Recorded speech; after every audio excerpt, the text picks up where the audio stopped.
তো বন্ধুরা আজকে তোমাদেরকে এমন একটা জায়গা দেখাবো যেটা কলকাতার একটা সেরা জায়গার মধ্যে একটি, এবং এইখানে মানুষ সন্ধ্যার পরে প্রায় অনেক মানুষই এই পবিত্র জায়গাটায় সময় কাটান, এবং জায়গাটা এখন আগের থেকে অনেক ডেভেলপমেন্ট হয়ে গেছে।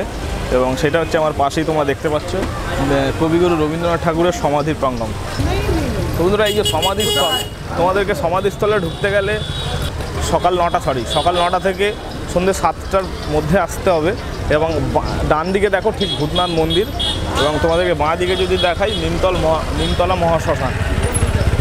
এই শ্মশান এবং এই মন্দিরের মাঝেই রয়েছে বিশ্বকবি রবীন্দ্রনাথ ঠাকুরের সমাধিস্থল।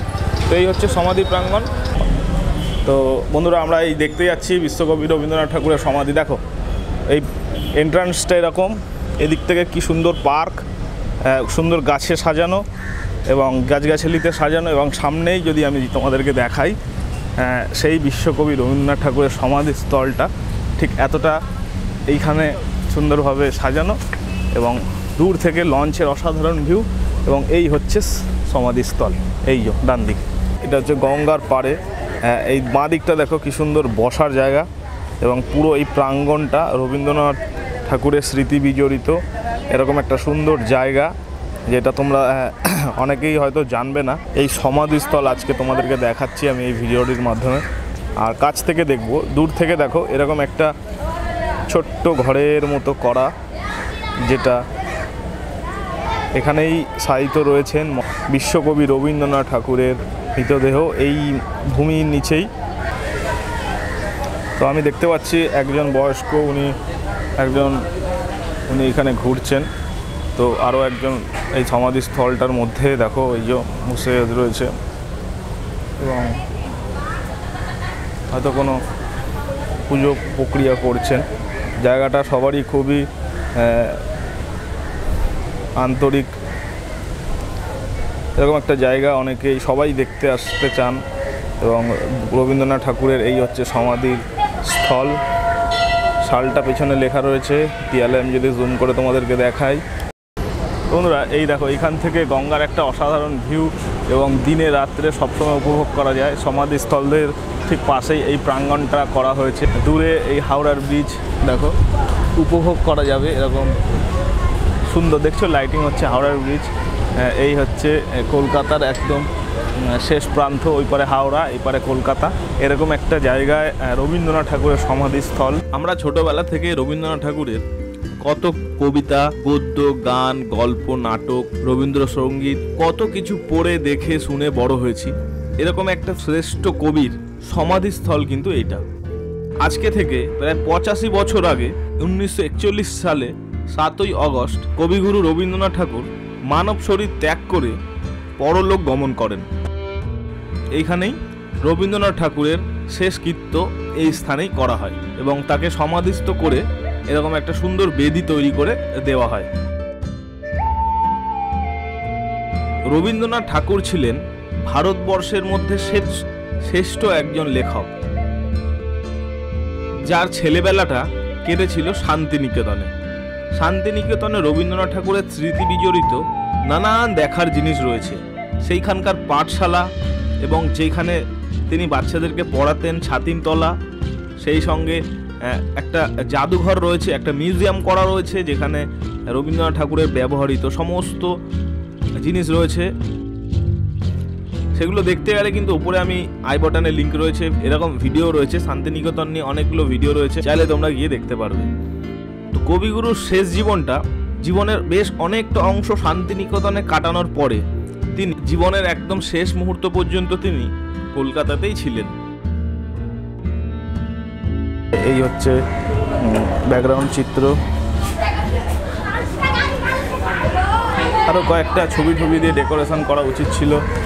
আমার মনে হয় এই ওয়ালগুলোতে আরও কিছু ওনার ছবি বা প্রাচীন ছবি দিয়ে ওনার ছেলেবেলার কিছু ফটো বা শেষ বয়সের কিছু ফটো দিয়ে এখানে দেয়ালে দেওয়া উচিত ছিল। একটু কম বলে মনে হচ্ছে, ডিটেলিং আর একটু বেশি থাকা উচিত। ভেতরের পরিবেশটা ঠিক এরকম, এবং এখানে একটা পাথরের চৌকো স্তম্ভ, এটাই হচ্ছে সমাধি। এবং রবীন্দ্রনাথ ঠাকুর নিয়ে আমরা অলরেডি অনেক ভিডিও দেখেছি। তোমরা রবীন্দ্রনাথ ঠাকুরের জোড়াসাঁকোরও ঠাকুর বাড়িরও ভিডিও আমার চ্যানেলে রয়েছে। কেমন লাগে? ভালো জায়গা, বিশ্বকবির সমাধিস্থান, সেখানে এসে আরও মনটা ভরে গেল। হ্যাঁ, এবং ওনাকে যখন সেই নিয়ে যাওয়া হচ্ছিল, সে তো সবাই বলছিলেন যেন সমুদ্রের ওপর দিয়ে কবিগুরু ভেসে চলে যাচ্ছে, মানে সে জনসমুদ্র, সেই রকমই আর কি।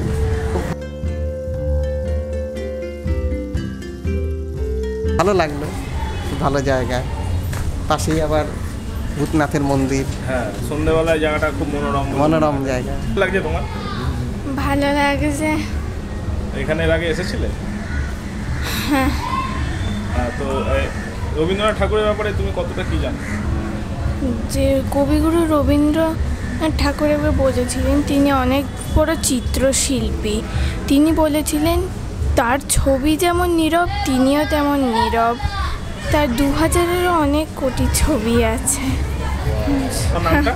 দেবস্মিতা মুখার্জি। কেমন লাগছে জায়গাটা ঘুরে দেখতে তোমার সন্ধ্যেবেলা, সেই তোমার অনুভূতিটা? অসাধারণ। এখানে পৌঁছাতে গেলে আহেরিতলা স্টেশনে নামতে হবে। শোভাবাজার থেকে একটা স্টেশন আগেই এই আহেরিতলা। সকাল 9টা থেকে সন্ধ্যা 7টা পর্যন্ত খোলা থাকে। সন্ধ্যার যে পরিবেশ উপভোগ করার জন্য চলে আসে এবং সেই পরিবেশ তোমরা দেখো, এরকম সুন্দর জায়গা।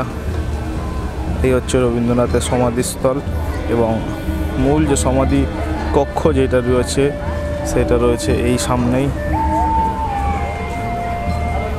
এরকম রাতের অন্ধকারে যতটা আমি দেখাতে পারছি, এরকমভাবে পাথরের ডিটেলিং,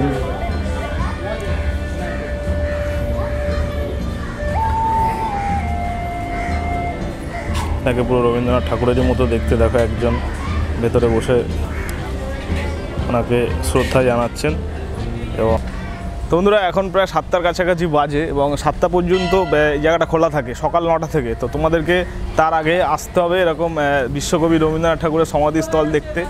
তো আমি জায়গাটা তোমাদেরকে পুরো দেখিয়ে দিলাম। সামনেই গঙ্গার ধার, অসাধারণ ভিউ, এবং এই দিক থেকে তোমাদেরকে দেখিয়ে দিলাম। এবার এটা বন্ধ হয়ে যাচ্ছে, এবার আমরা বেরিয়ে যাবো। এরকম একটা রাস্তা দিয়ে আসতে হবে। তো সবাই 7টা বেজে গেছে যেহেতু, তো ওভারঅল আমরা পুরো জায়গাটা দেখলাম। অসাধারণ একটা জায়গা কলকাতা। তোমরা চাইলে এরকম একটা জায়গা আসতে পারো। মেন গেটটাও খুব সুন্দর। হ্যাঁ, তো বন্ধুরা, এরকম আরও বিভিন্ন ভিডিও দেখার জন্য চ্যানেলকে সাবস্ক্রাইব করে রাখো। খুব শীঘ্রই পরে একটা অন্য ভিডিওর সাথে অন্য জায়গায় দেখা হচ্ছে। ততক্ষণের জন্য বাই, শুক্রিয়া, থ্যাংক ইউ, জয় হিন্দ। সবাই ভালো থাকবে।